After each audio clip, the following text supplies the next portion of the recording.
ഏകദേശം വലിയ കാലതാമസം ഇല്ലാതെയാണ് കേരളവും തമിഴ്നാടെല്ലാം പുതിയ സർക്കാർ അധികാരമേറ്റത്. അതിൽ ഫസ്റ്റ് വിജയ സർക്കാർ അധികാരമേറ്റു. ഒരു മാസത്തിനുള്ളിൽ തന്നെ എന്തോരം നല്ല കാര്യങ്ങൾ, നല്ല പ്രഖ്യാപനങ്ങളും കാര്യങ്ങളൊക്കെ കൊണ്ടുവന്നു. ഇവിടെയും ഉണ്ട് ഒരു മന്ത്രിയും പിന്നെ ഭരിക്കുന്ന പാർട്ടി. പ്രശ്നങ്ങളും വിവാദങ്ങളും ഒഴിച്ച് അവർക്ക് നേരമില്ല. അതുകൊണ്ട് വിജയ സർക്കാർ പുതിയ ഓരോ നിയമങ്ങൾ കൊണ്ടുവന്നുണ്ടോ സിലിണ്ടർ ഫ്രീ, ബസ് യാത്ര പെണ്ണുങ്ങൾക്ക് ഫ്രീ.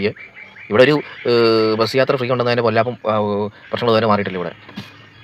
വിജയ് പോലെ ഒരു മന്ത്രി തമിഴ്നാട്ടുകാരുടെ ഭാഗ്യം തന്നെയാണ് എന്തൊക്കെ പറഞ്ഞാലും. പിന്നെ ഇതൊക്കെ ചെയ്യാൻ തക്കത്തെ ഒരാളുണ്ടായിരുന്നു. അതിനെ ഭരണത്തിൽ നിന്ന് വോട്ട് മറ്റുള്ളവർക്ക് ചെയ്ത് അതിന് ഭരണത്തിൽ നിന്ന് മാറ്റിയപ്പം ജനങ്ങൾ ശരിക്കും അനുഭവിക്കുന്നുണ്ട് അതിന്.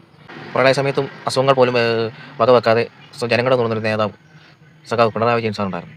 ഇപ്രാവശ്യത്തെ ഈ പ്രളയം വന്നപ്പം എന്തൊക്കെ ഉണ്ടായെന്ന് പറയേണ്ട ആവശ്യമില്ലല്ലോ. പല ക്യാമ്പുകളിൽ ആഹാരമില്ല, മരുന്നുകളില്ല, ഫുഡില്ല, കറണ്ടുകളില്ല, എന്തെല്ലാം പ്രശ്നങ്ങളായിരുന്നു. അപ്പോൾ ജനങ്ങളെല്ലാം അത് കുറ്റബോധപ്പെടുത്തുന്നുണ്ട്.